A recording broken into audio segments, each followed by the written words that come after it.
Selamat datang di program Mentor Managing Extraordinarily United Tractors, sebuah program pengembangan organisasi secara distance learning dari para leader.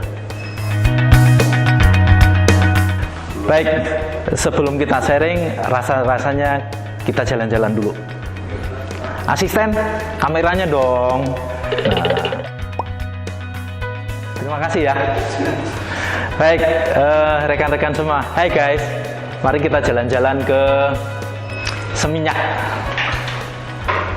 Enak kan? Nah, kita jalan ke Seminyak. Dan selanjutnya, mari kita jalan-jalan atau kita meeting dulu lah, ya. Kita mau meeting di mana? Kita ke Senggigi. Nah, inilah UTR. Selain jalan-jalan, mari kita baca-baca buku, boleh juga. Kita juga bisa kita meeting di Mahakam. Setelah itu 1 jam kemudian, kita juga bisa meeting di Derawan. Nah inilah kantor milenialnya UTR.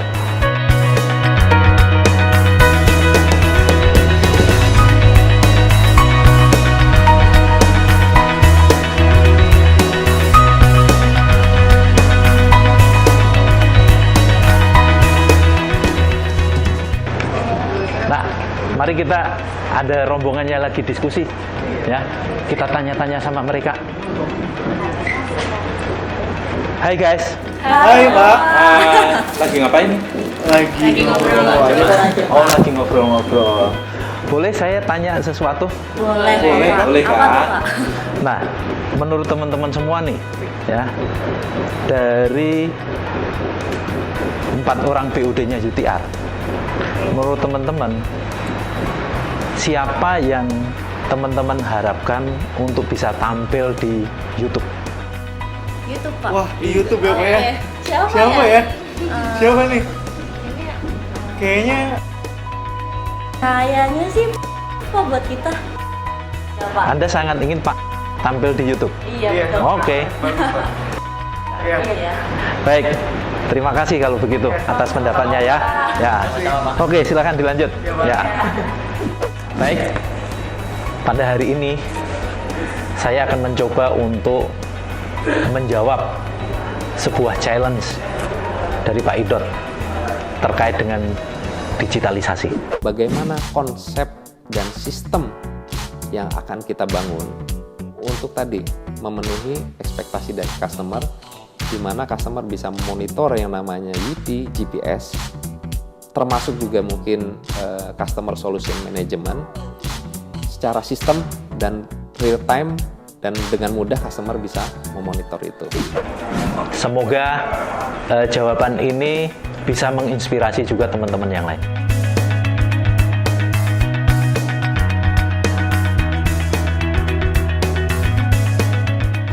Baik, perlu diketahui yang ini adalah penting diketahui oleh semua insan United Tractors.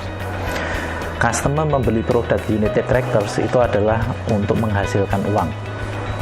Maka produk UT dan produk support UT akan dirasa bagus, baik oleh customer itu jika produk tersebut itu bisa running secara terus-menerus, atau kalaupun terjadi breakdown maka uptime-nya itu adalah sangat pendek. Nah, untuk membuat uptime menjadi lebih pendek, hanya ada 2 unsur utama. Yang pertama, ketika unit breakdown, maka spare part-nya harus tersedia di waktu yang tepat, di tempat yang tepat, dan kualitas yang baik. Yang kedua, dibutuhkan mekanik yang memasang spare part yang cukup handal. Dalam artian, mekaniknya juga ada di waktu yang tepat, di tempat yang tepat, dan juga kompetensinya yang memadai. Yang mana dari 2 hal itu maka muncullah yang namanya UT GPS.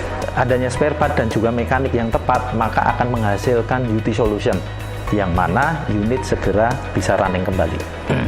Nah, Kalau itu semua itu sudah terjawab, maka tentunya adalah merupakan sebuah diferensiasi UT dibandingkan dengan kompetitor. Nah, itu kenapa UT GPS itu perlu dilakukan di UT. Dan yang nggak kalah penting, jangan pula sekedar berbeda. Diferensiasi itu tidak hanya sekedar berbeda, tapi bagaimana perbedaan itu kita juga bisa memberikan nilai tambah kepada pelanggan kita. Nah, kalau kita mampu memadukan antara diferensiasi dan nilai tambah, saya yakin UT tidak akan pernah terkalahkan. Atau ibarat kerennya itu sing ade lawang. Nah, itu adalah tujuan kenapa kita harus membangun UT GPS.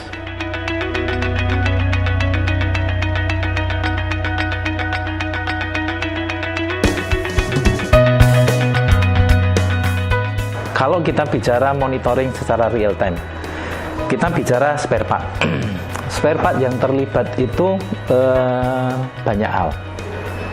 Yang pertama, ketika spare part tidak ada di suatu tempat, maka harus dikirim dari satu tempat ke titik yang lain. Nah, itu peran dari forwarder itu menjadi sangat penting. Nah, untuk itulah maka pihak-pihak yang berkepentingan dalam hal ini itu adalah satu, pihak internalnya UT, dalam hal ini bisa seluruh organisasi di spare part dari pusat maupun sampai di cabang site, organisasinya UT di service divisi dari cabang HO maupun site, itu harus secara bersama-sama, secara proaktif bersama-sama untuk mengupdate seluruh staging atau seluruh proses yang ada. Nah, kalau updation itu dilakukan oleh seluruh lini yang terlibat, dan tentunya untuk bisa mengupdate secara real time itu dibutuhkan infrastruktur yang memadai. Sekarang hampir semua orang pegang HP, dan untuk itulah maka seluruh insan UT dan juga seluruh pihak-pihak yang berkepentingan itu proses updation-nya harus sudah menggunakan mobile apps. Ketika mobile apps itu kita sudah aplikasikan, maka customer pun dengan mudahnya, dengan gampangnya, dan juga kapanpun dia menginginkan informasi, dia juga bisa mengakses lewat HP-nya mereka.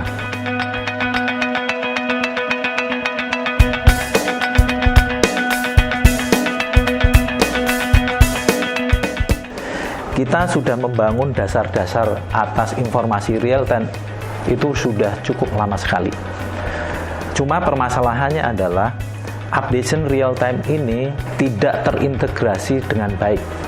Setiap bagian dia punya program sendiri, sebagian yang lain dia punya program untuk dirinya sendiri, sehingga informasinya itu adalah terpenggal-penggal. Nah, tantangan bagi kita itu adalah bagaimana memudahkan customer untuk mendapatkan informasi dengan mudah, gampang, cepat, dan saat itu juga. Nah, untuk itulah maka kami memimpikan produk nanti yang akan dihasilkan itu adalah terwadain dari dua hal utama. Yang pertama itu adalah customer portal dan juga UT portal. Dengan customer portal, maka customer bisa mengakses informasi-informasi yang related dengan United Tractors dan juga yang related dengan seluruh proses orderan yang customer order ke UT, mereka bisa pantau dengan melalui HP mereka dengan mengakses customer portalnya UT. Harapan kita, customer juga bisa melihat kondisi unit yang mereka operasikan, apakah beroperasi penuh, apakah beroperasi sebagian, atau sedang standby. Kita tahu unit-unit yang dijual UT sudah sebagian besar dilengkapi dengan kontrak, di mana kita bisa mengakses operasi unit saat itu juga. Rasa-rasanya itu yang dalam bayangan saya, kalau itu sampai terjadi, maka interaksi UT dan juga customer akan menjadi lebih intens dan juga lebih dekat.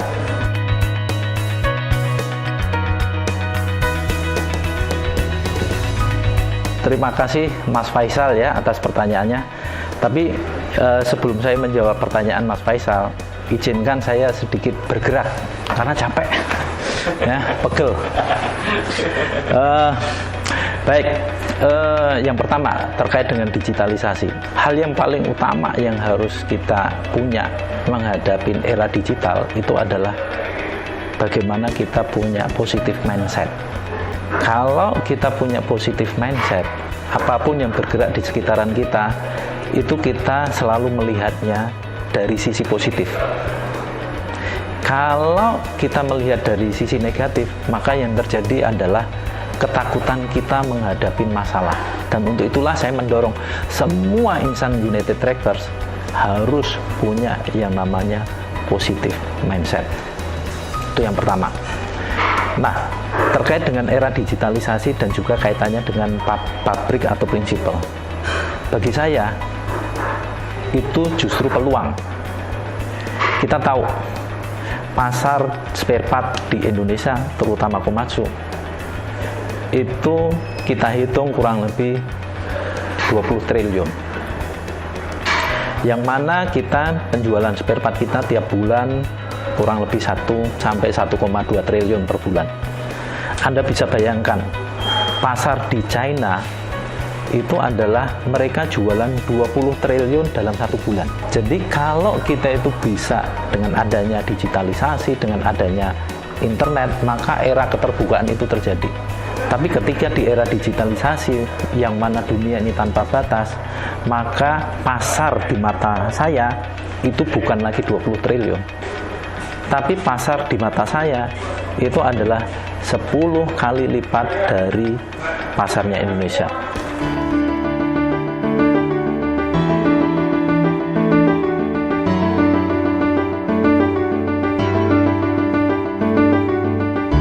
Baik, Mas Bagus, saya ingat Mas Bagus itu cukup keren lah, ya. Bagaimana ketika di Freeport itu berusaha untuk di tengah seluruh restriksi yang ada itu keluar dari batasan sehingga ada ide-ide untuk mendapatkan produk-produk baru. Saya kagum dengan Anda, luar biasa. Nah, menjawab dengan itu, saya berharap digitalisasi tidak selamanya itu adalah berupa bagaimana kita mudah order lewat HP segala macam. Tapi kalau kita ingat, digitalisasi kita udah cukup lama kita mulai di operationnya spare part. Justru kita memulai digitalisasi itu adalah dari customer big, yang mana sebagian besar customer big kita dalam proses order sudah tidak melalui hard copy. Begitu mereka enter persetujuan order, maka pada saat itu pula order udah langsung masuk ke sistem SAP kita. Nah, itu adalah awal mula digitalisasi yang ada di part operation, yang mana itu dimulai justru dari customer big. Sekarang sudah berkembang lebih jauh lagi untuk customer big, itu adalah bagaimana tidak cuma sekedar proses order, tapi juga untuk proses after pengiriman barang. Di situ kalau boleh saya cerita, itu adalah di customer big, begitu customer menerima spare part, mereka cukup dengan menembakkan barcode, maka pada saat itu pula informasi itu langsung masuk ke head office-nya customer, dan juga informasi itu masuk ke UT bahwa menyatakan spare part atau barang sudah diterima. Yang selanjutnya itu tinggal nanti UT Jakarta, dalam hal ini headquarter, dan juga customer di headquarter itu mengadu data spare part mana saja yang sudah diterima, dan itu langsung naik ke proses accounting dan finance-nya customer, dan itu akan sangat-sangat efisien dan juga menurunkan biaya kertas. Saya ambil contoh salah satu customer kita, sebelumnya itu setiap kali kita memberikan tagihan itu mungkin setinggi 1 meter kali 3 kalau ditumpuk tiap bulan. Sekarang sangat less. Nah, apakah cukup dari situ? Cukup di situ saja? Tentu tidak. Nah, dalam hal ini tahap berikutnya adalah bagaimana kita mengarah ke customer retail, karena justru di customer retail lah di situ yang belum kita sentuh. Nah, ketika kita nanti approach dengan customer retail dengan pendekatan yang berbeda dari yang selama ini kita lakukan, nah harapan kita itu bisa memberikan ide yang lebih baik lagi bagaimana kita nanti kembali lagi untuk yang big customer, bagaimana membuat proses digitalisasi interaksi kita dengan customer itu menjadi lebih efisien dan lebih cepat lagi.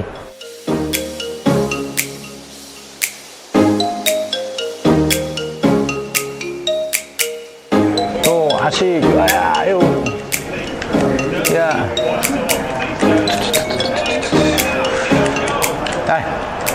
Selanjutnya saya tantang Pak Arief bagaimana mengimplementasikan digitalisasi di proses produksinya UTR. Saya tunggu jawabannya di YouTube. Oke? Saya main PS lagi. Ayo.